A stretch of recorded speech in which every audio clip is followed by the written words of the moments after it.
Hello, I'm Chandra Cost and I'm with Beacons of Light, and today I have Rachel with me. Hi, Rachel. Hello. Hi. So do you want to go ahead and introduce yourself and tell us about you? Sure. So I am Rachel, like you said, and I am a Reiki master and an energy healer. And I have a YouTube channel where I do a lot of guided meditations where I pair the guidance with the energy healing. And then on my website, I have energy healing downloads to give you self-healing tools. So I Okay. guess that would just be the gist of it. I'm sure we'll talk more about it. But if I was to just put it in one elevator pitch, that's what I do. All right, that's great. And I have listened to you. I enjoy you. Thank you. Well, thank you. I'm Um, glad. you want to go ahead and share whatever you feel comfortable about your spiritual journey? Yeah. Um, hmm. It's kind of like, where do I begin, right? Like, because it's a Yeah. lifelong journey. So I could begin, I guess I'll begin at childhood. So as a child, I was actually into metaphysics without knowing I was into metaphysics. I got a set of tarot cards at Spencer's, and I used to do tarot card readings in the lunchroom, like Wow. not even like realizing this was like, I just thought it was fun. I thought it was cool. I didn't know what I was doing. And then that wasn't cool any longer. And I wanted to fit in with the cool kids. So I kind of pushed that part of me aside. I was also very empathic. And that created a lot of turmoil in my life when I did not know I was empathic. And so, as a protective mechanism, probably from, at least middle school through college to my mid 20s, I had closed myself off. I'm closed off from everything. And I'm going to put on this front, and this is who I am, and this is who I'm deciding I'm going to be, and I'm going to present myself that way. And so I went to college and I went to grad school for clinical counseling. I always had that urge to help people. And I went about it, I guess, in the most mainstream way. I didn't know of energy healing at the time. So counseling was the way to help people. And being an empath who is a counselor and not knowing you're an empath, that was another struggle. And so I worked with kids. I probably like fifth grade through like 18-year-olds was who I worked with, and I couldn't do it. It just took over my entire life, and at the time I didn't realize I was absorbing all of this, and I just I developed incredible anxiety, and I was like, I can't be a counselor, and this is what I went 6 years of school to be. What am I gonna do? And so I got kind of like the PG version of counseling job. I was a health counselor, worked a 9-to-5 job. I did health counseling, and I lived in Pittsburgh at the time. And I would ride the trolley, which is just like the subway to and from work every day. And I would look around, and everybody looked on the trolley so miserable. And so I'm in my, mid 20s to later 20s at this point. And I'm like, that can't be me. Like, I don't want to do this. I don't want to be miserable like all these people, but what do I want to do? And so, but I, year after year, I did that for 4 or 5 years. And then I made a move from Pittsburgh to North Carolina. And I decided at that point, I didn't know what I was going to do, but I was going to figure out what my purpose in life was. And I wanted to have passion again. And so I tried a lot of different entrepreneurial pursuits. I had a dog boutique. I had a pet sitting business. I have written and self-published like 12 different books. I had a podcast. Like, I just tried all these different things to try and find my purpose. And at the same time, that is when I'm going through my spiritual awakening. And so it started with me trying to figure out the work, my life purpose, through a means of work that I was supposed to do.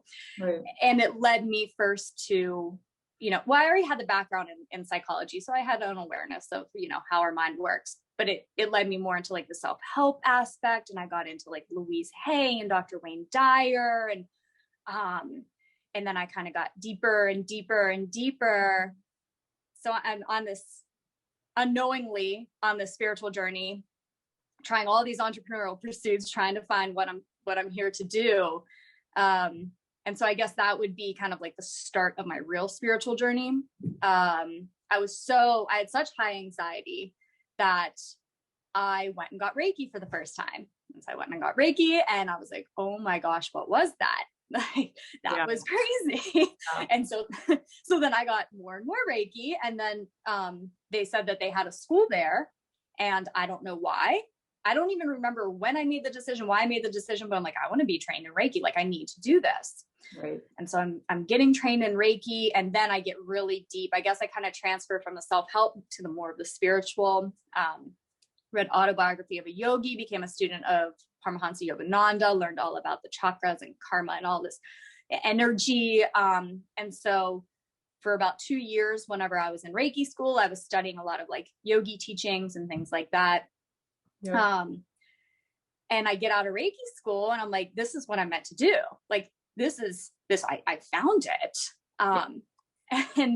And so I was like, well, I'm just going to start a YouTube channel, and set up a website. And I just did it strictly online for a while. And then I had an office. I no longer have the office. I no longer do personal sessions, but then I had an office where I did one-on-one Reiki.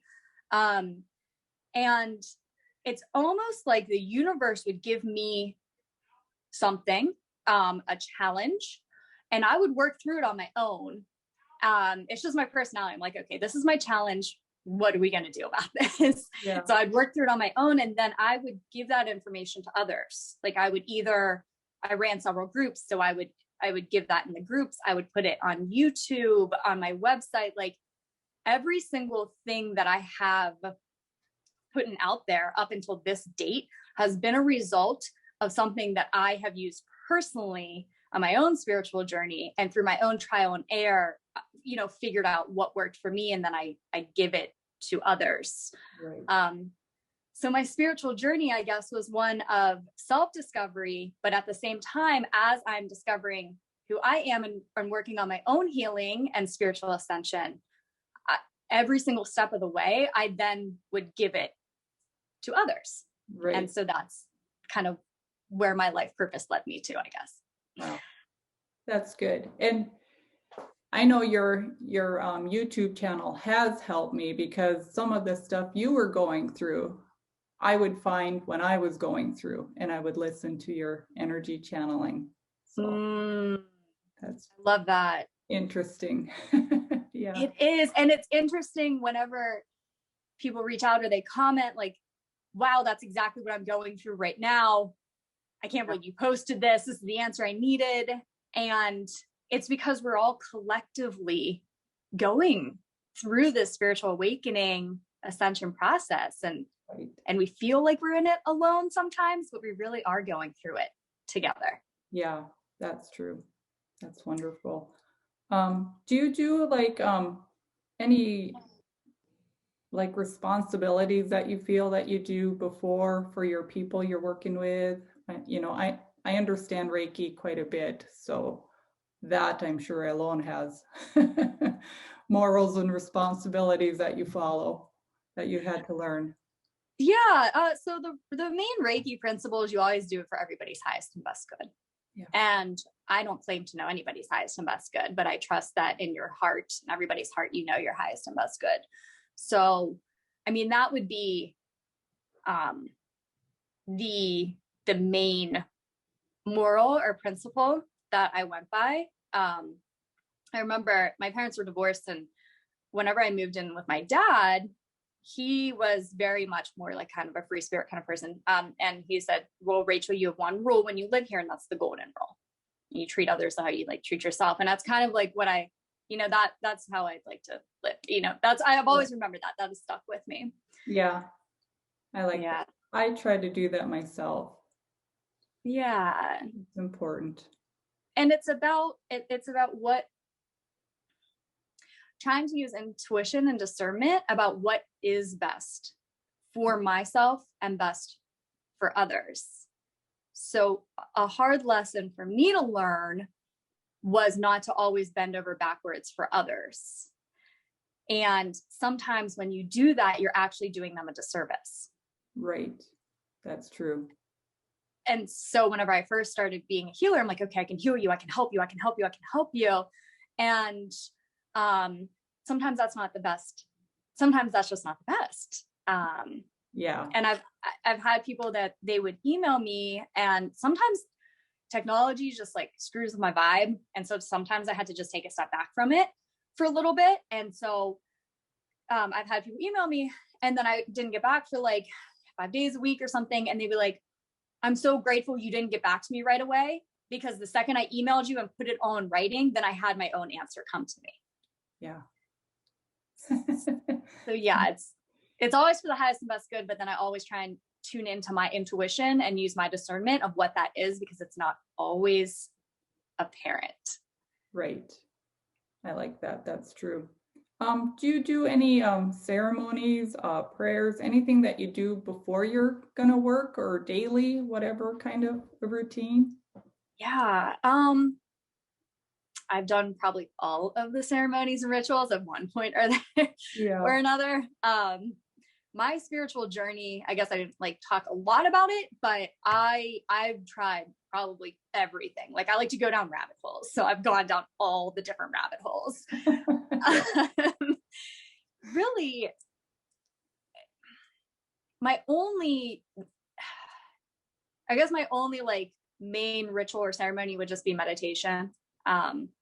Typically pretty much almost always before I do a YouTube video or I put something new on my website, a new tool on my website, it comes from a meditation. So I don't really sit there and strategically think, what should I put out next? I don't have like a planned anything. I go into meditation, and when I'm meant to put something out, I will get like, my guides are like, this is what you're supposed to do. Do it now.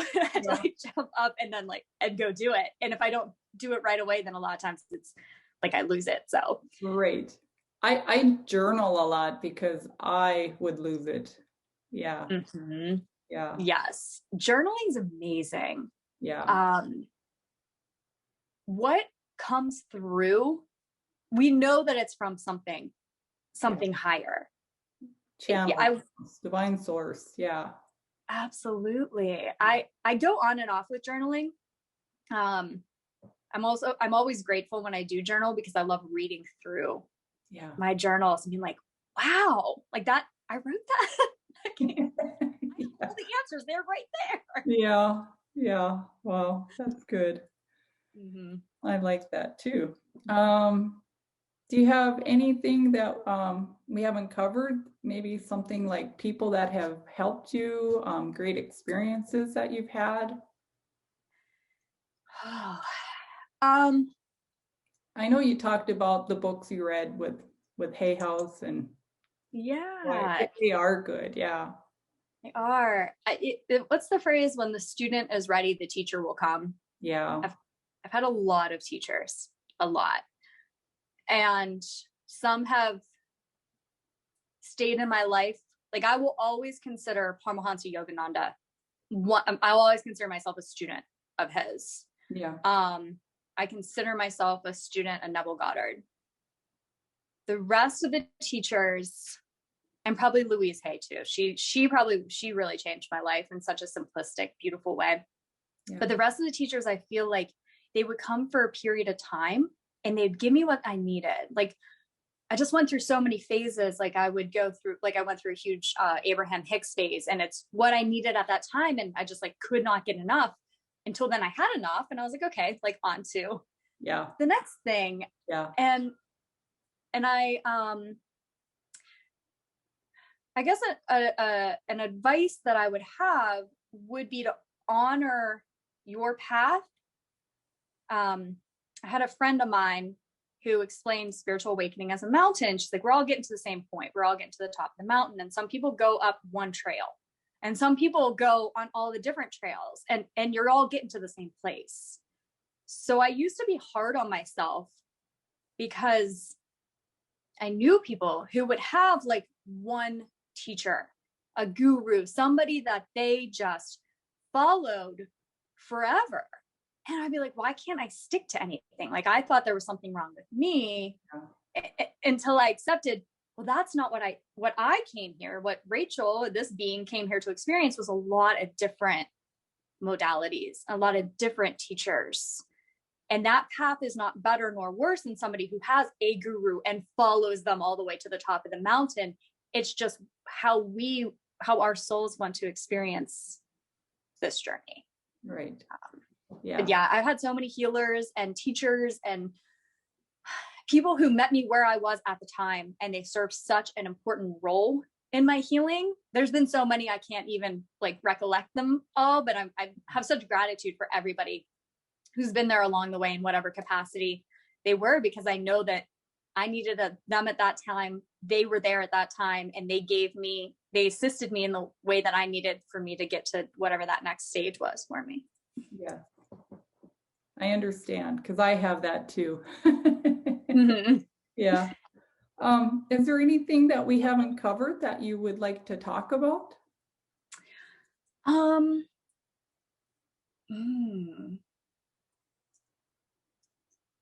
I talk about all the things. We have time.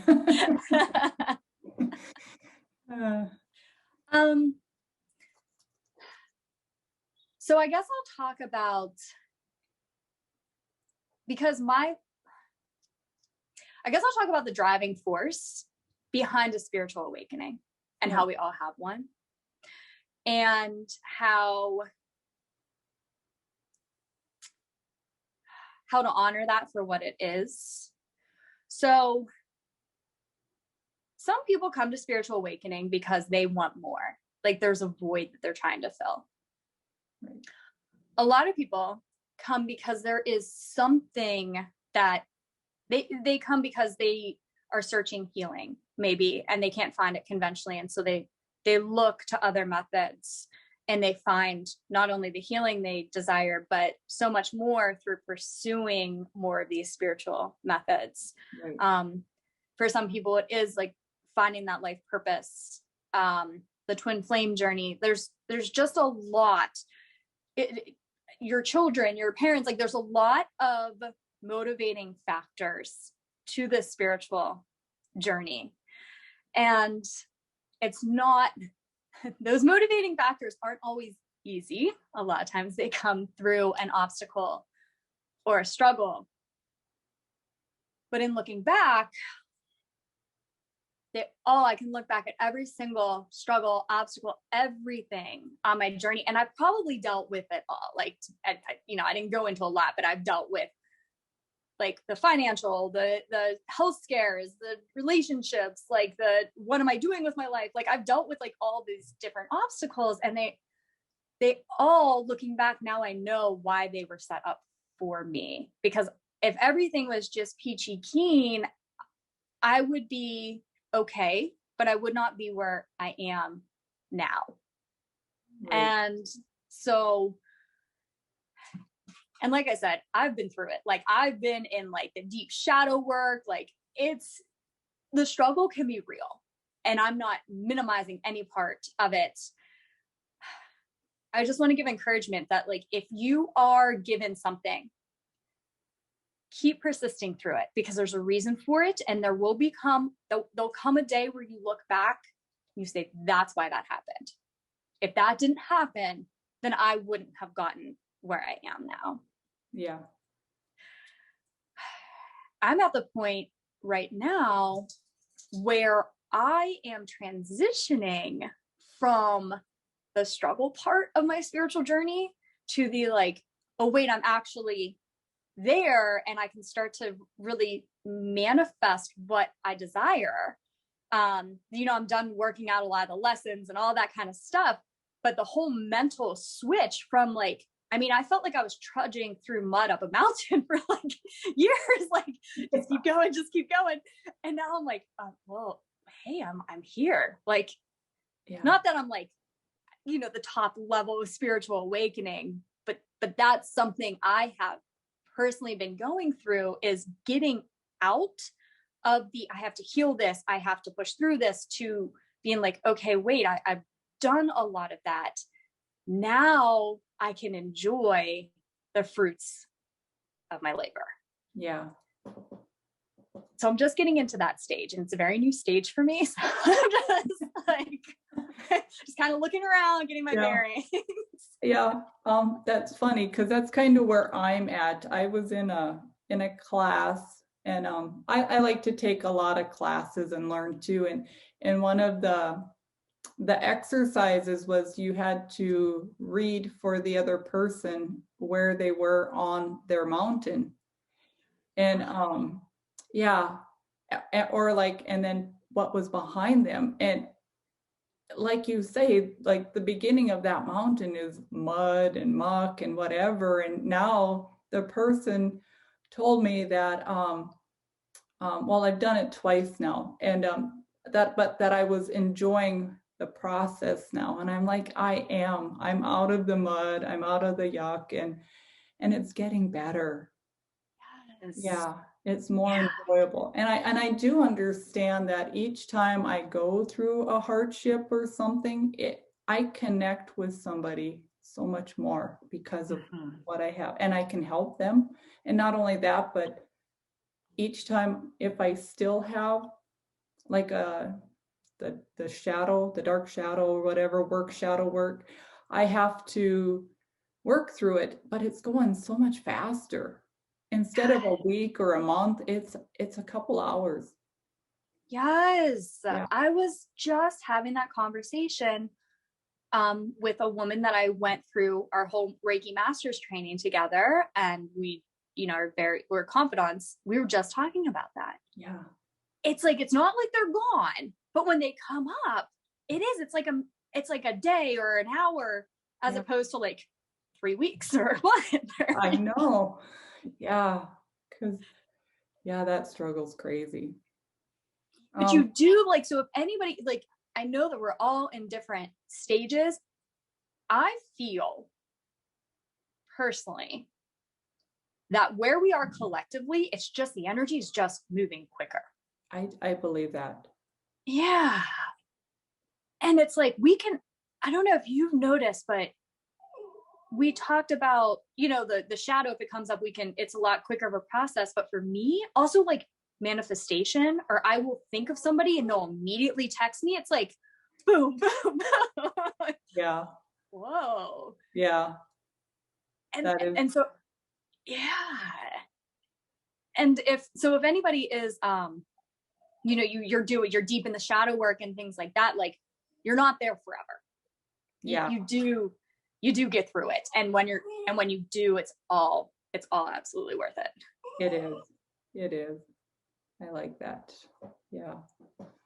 You want to go ahead and cover your stuff again, and maybe more detail where they can find you, and I will post that in the ad, or the column here. Yeah, absolutely. Sorry,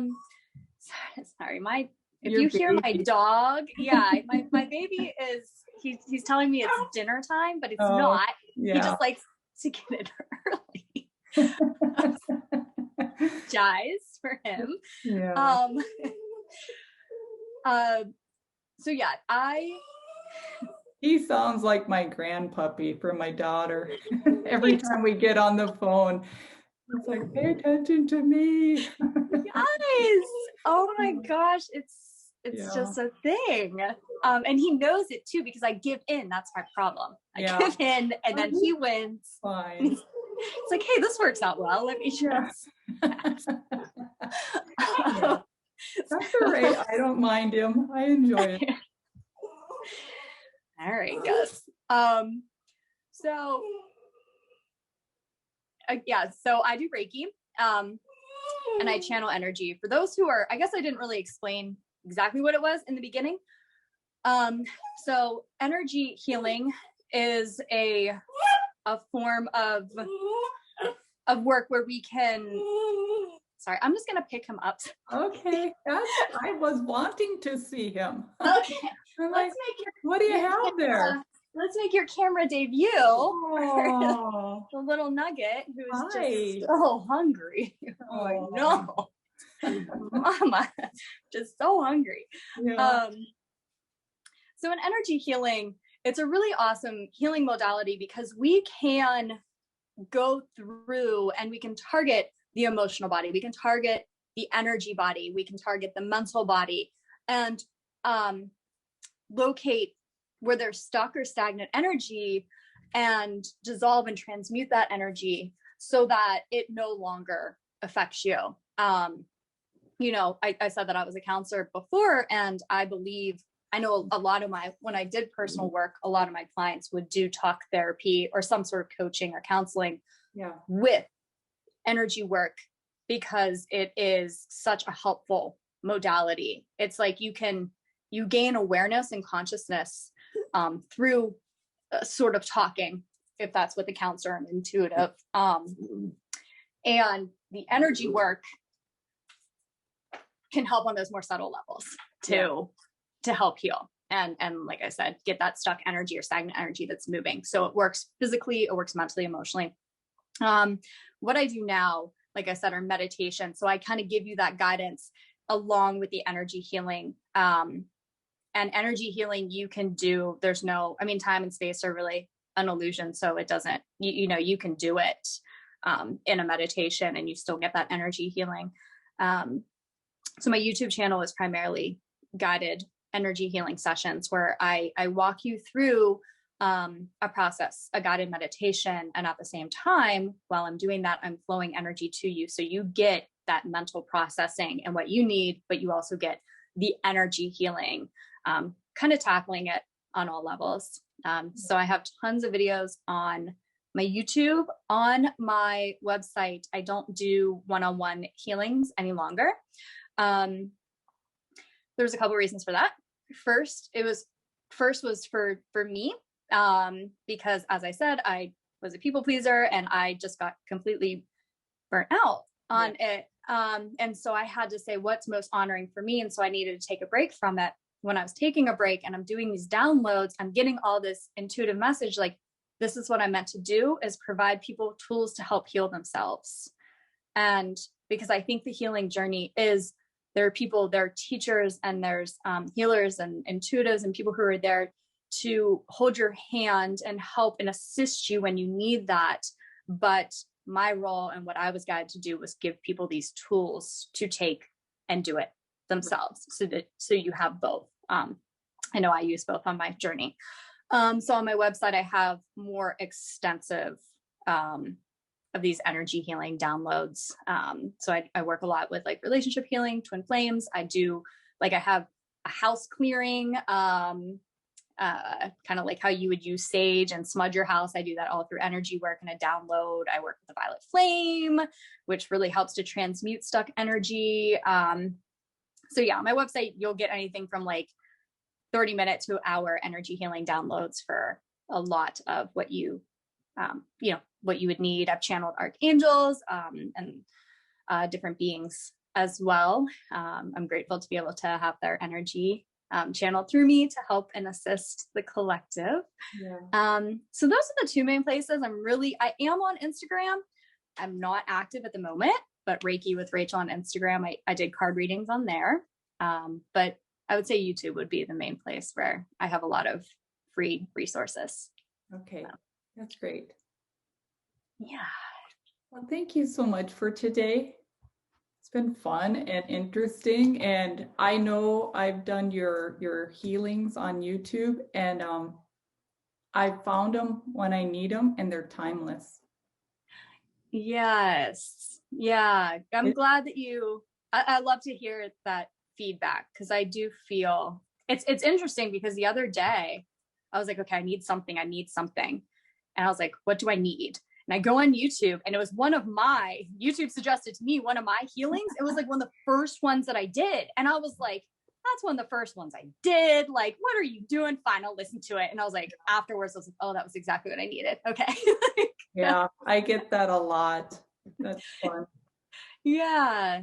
And, Yeah. So, yeah, I just yeah, like this summer, I'm sure it was a year ago that the one I needed came up. And I'm like you, it's like, what do I need? And it'll pop up, whether it's music, whatever. And just fun. But that one was, oh my gosh, my hands, the tingling and the energy that was going through. And where I live now, it's cold, and so we can't be outside a lot. But thank goodness I was outside and I could ground myself to like have it to go through what was coming through me into the ground. And it was like, wow, that was powerful. Yeah, yeah. Yeah. It's cool to hear others' experiences. yeah, Uh, and and for those who have never tried Reiki or energy healing, you can't, and you don't have to feel the energy, but a lot of times you will feel tingling or people will jerk. It's all safe. It's all natural. yeah, I go into every single session with the intention that anybody listening will get exactly what they need at the time. yeah. So if you needed a more powerful, like, let's just blast this energy through, that's what you need at the time. That's what it was. Yeah, I did have a gal that did a Reiki on me through the phone. And after she was done, I would say 10 minutes later, I heard a loud pop in my shoulder, which was needing it because it was out. And it put my shoulder in. Wow. Yeah. So That's, it's, I know a lot of people don't give enough credit to it, but it works. oh, it does. Yeah. My mom had shoulder surgery. Interesting. You mentioned your shoulder. So I made her a Reiki download, and Yeah. it really helped her. Um, she said she would start listening to it and her shoulder would like start going crazy. Yeah. I believe Just, it. yeah. And she's, it really helps. It helps with healing, but also can help with pain management too. Yeah. Um, and I mean, yeah, it can help on so many levels. Yeah. If you're open and receive it, then it does. If you don't want it to, it won't, I believe. Exactly. Yeah. And whenever I would have my business and did personal sessions, I would tell people, you can be a skeptic. Like, I welcome skeptics, but just be an open-minded skeptic. Yeah. Because Yeah. again, if you're closed, then it's not going to affect you. Like, we're never going to infringe on anybody's free will. Right. If you're not open to it, if you don't want it, then it's not going to do anything. Right. You don't have to believe it. You don't have to have any expectations. But if you just go in and say, I'm open for my highest and best good, then yeah, you see the cool benefits from it. Yeah, that's true. Yeah. All right. Well, thank you so much. Is there anything else you want to add before we go? And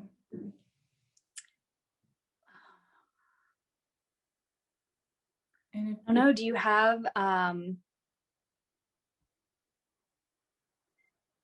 do you hear anything that people are going through that they might need, like, assistance or support? Like, do you? I think the biggest thing is just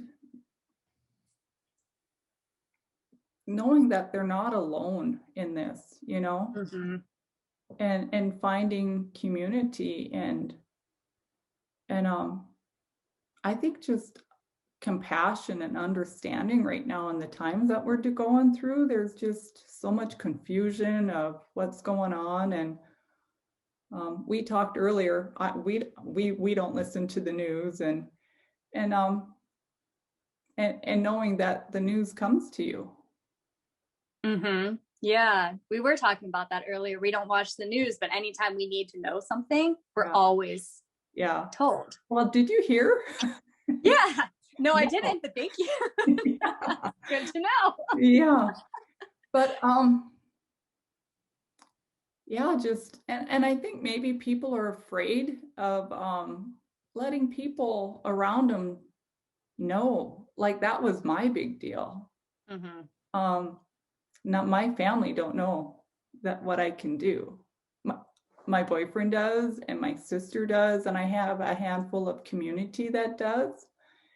And not that I'm gonna shove it down their throat, but if they ever ask, Mm-hmm. yeah, I whatever. Yeah, Yeah, that's definitely a struggle along the journey. yeah, And it can make you feel really disconnected, yeah, uh, especially when people are talking about everything that's on the news and you just have no awareness and you're just not, you don't care. It's not in your reality. right. Yeah, yeah, Um, but it's interesting because I have had, again, I don't shove it down people's throat, but people know like this is what I do. And I always go about it lightly when people say, "What do you do?"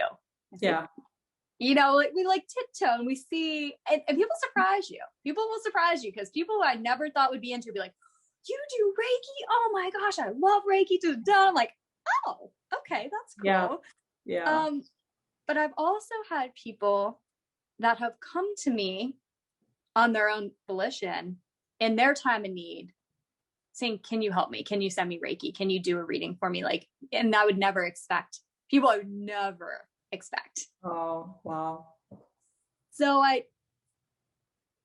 it's interesting. It's just, yeah, it, we're all going through an awakening and we're all in different levels of it. And even if you are not like awake, as the kids say or whatever, if you're not like, don't have the awareness of spiritually and energetically what's going on, people are still feeling it. yeah, And like how you mentioned compassion, um, it's just like the world has become so just divisive and just combative. A lot of it, not all of it. yeah, But it's also having compassion for those who don't have an awareness, yeah, those who are like in the trenches and in all this icky, mucky energy, and they don't even know yeah, what's going on. yeah.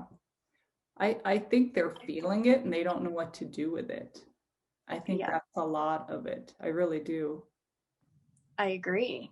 Yeah, I agree. And it is, I've learned to have a lot of compassion for those.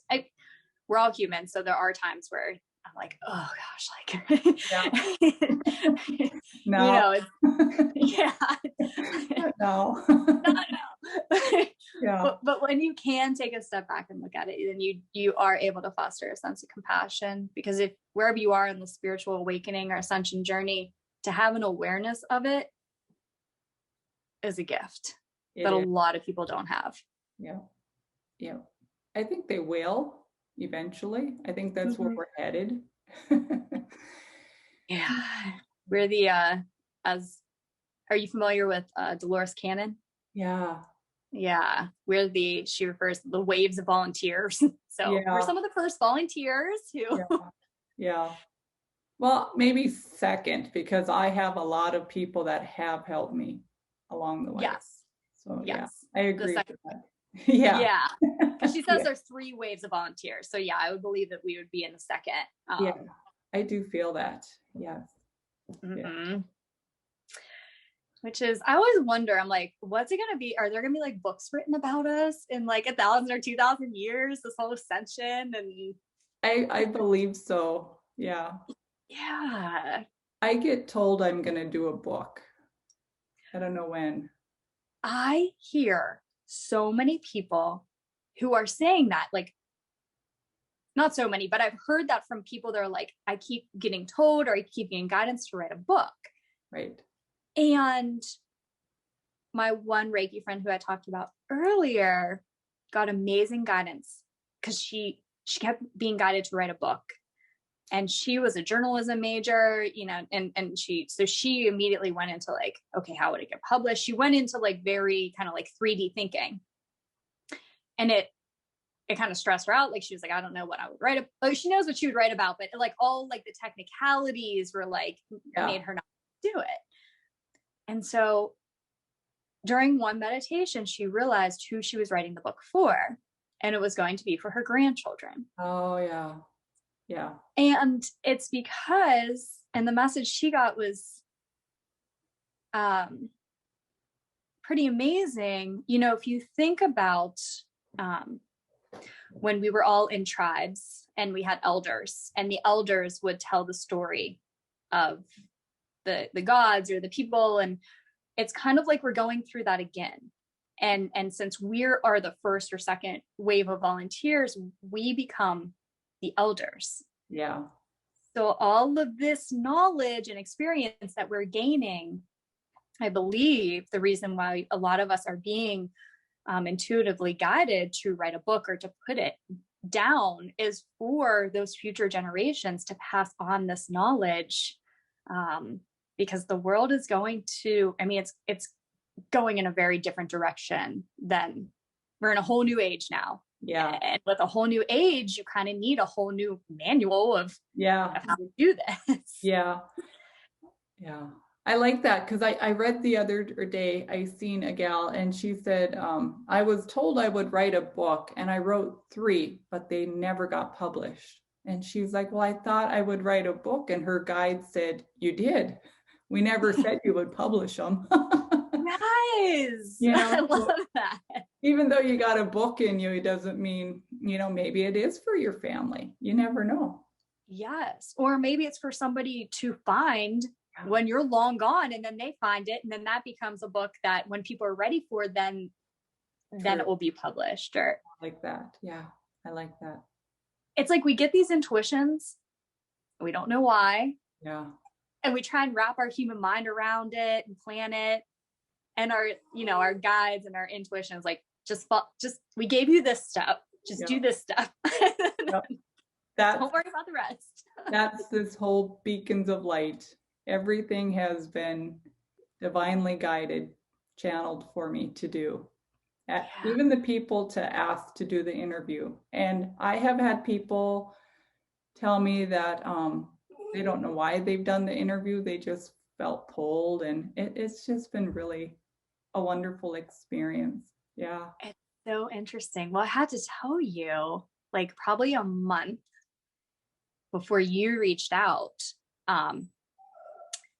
I just had this intuition, like, I want to start doing interviews. Yeah. I don't do interviews. And I was like, so I went on this like podcast website of like how to be an interview guest. Like, I went about it in a very 3D way, because I'm like, well, I get this intuition, like I'll go on this website, figure out how to do this. And then like nothing came of it.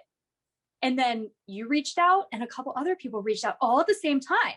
Wow. Now, I never told anybody. This was not knowledge that I shared with anybody, that like, and it was just like, I kind of was given that guidance, and you were given the guidance to start the beacons of light. And it's like the divine gives us this and then puts all like the little layers together.